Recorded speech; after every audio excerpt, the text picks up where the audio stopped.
Hey,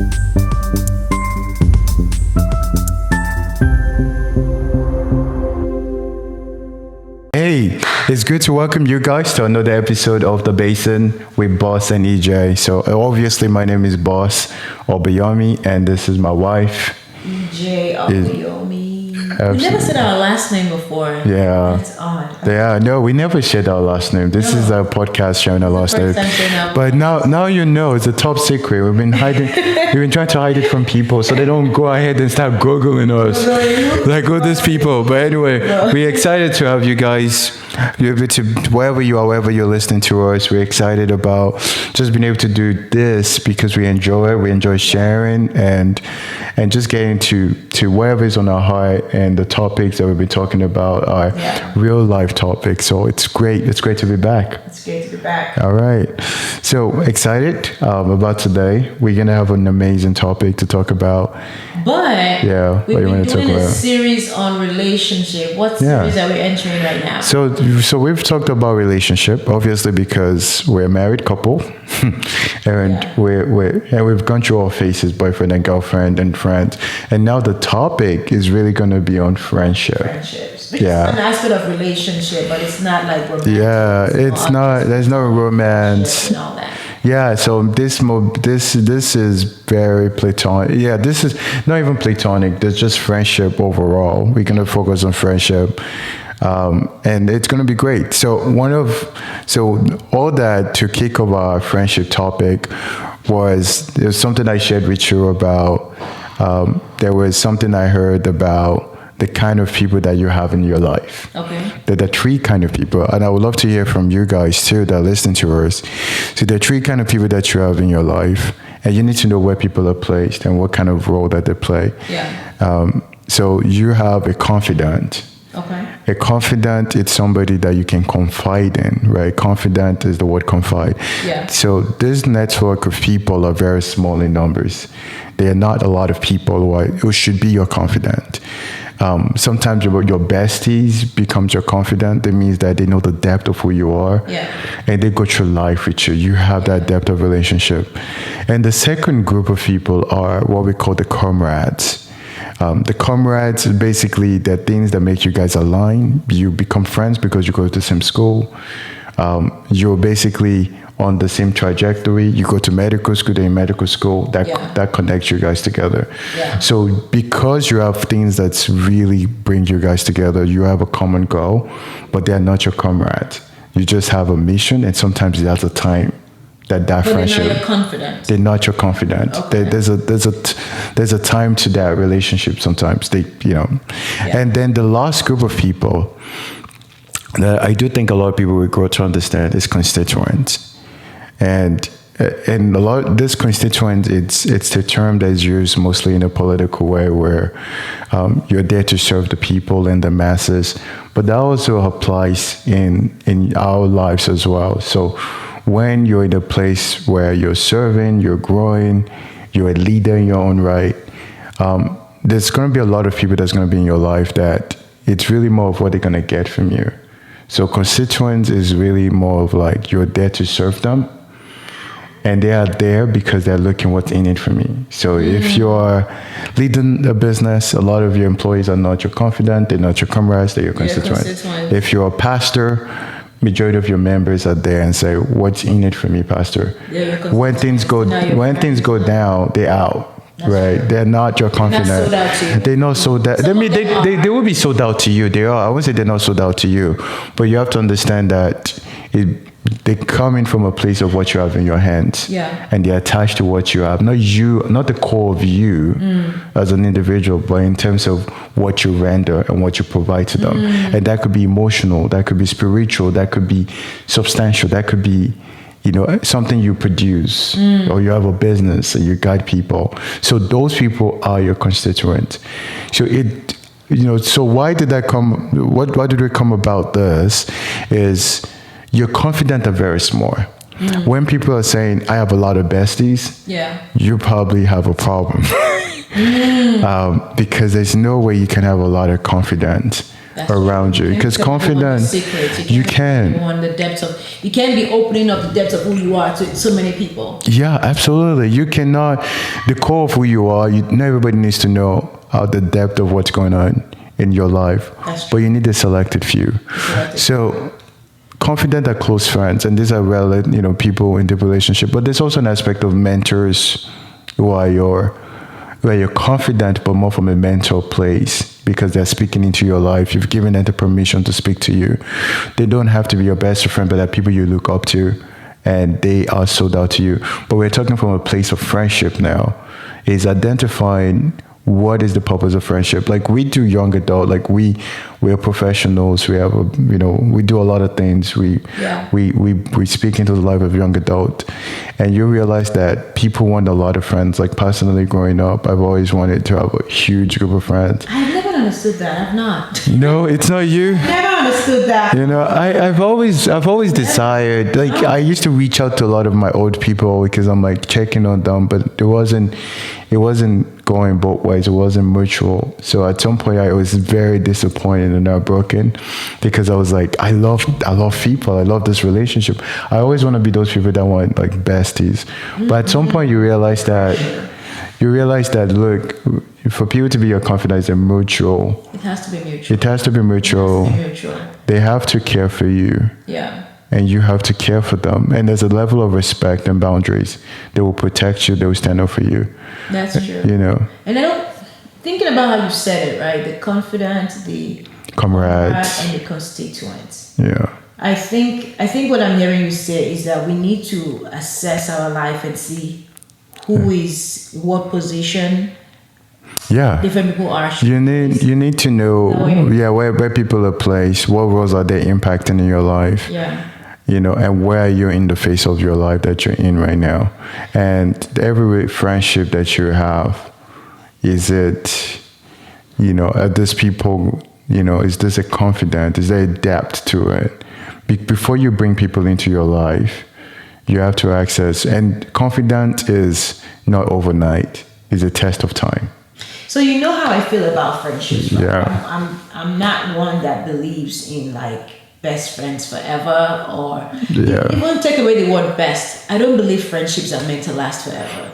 I am so open to like seasonal friendships, and I like to assess the phase I am in my life, and the people that are in that space, the people I have welcomed into my life for that period of time. So I feel like it's not something I actually physically do, but mentally, I'm constantly assessing where I am in my life and the people who I have welcomed into my close circle. I don't know how to say this. Like, what is their purpose in my life in this period of time? At this particular season. Yeah. So I always do that mentally, so that I'm not tied to someone feeling like they belong in my life for the rest of my life. When a season ends, when a period ends, and I feel like our friendship is changing, and this person is behaving differently, or I'm behaving differently, or my priorities are changing, their priorities are changing, I don't hold on to the fact that we need to stay needed together. Yeah. Some people might see that as a bad thing, but I don't. I feel like it kind of helps me guard my heart.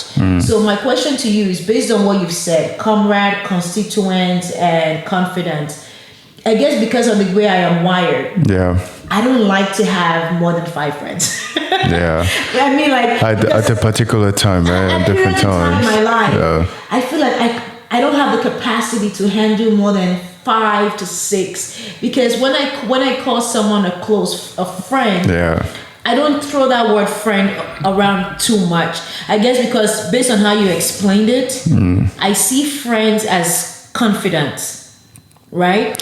Maybe it applies to people generally too. Like maybe people become confident because they become friends.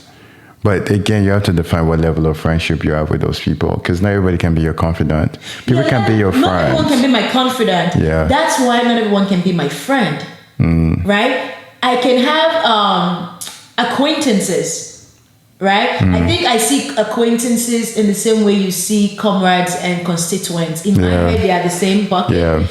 I have a lot of acquaintances that I check up, hi, how are you doing, what's up? But when I call you a friend, then in my head, put you in the bucket of a confidant. I know your point of view on friendship, but I don't fully agree with your perspective on friendship. Really? I do think there are friends that could be friends forever.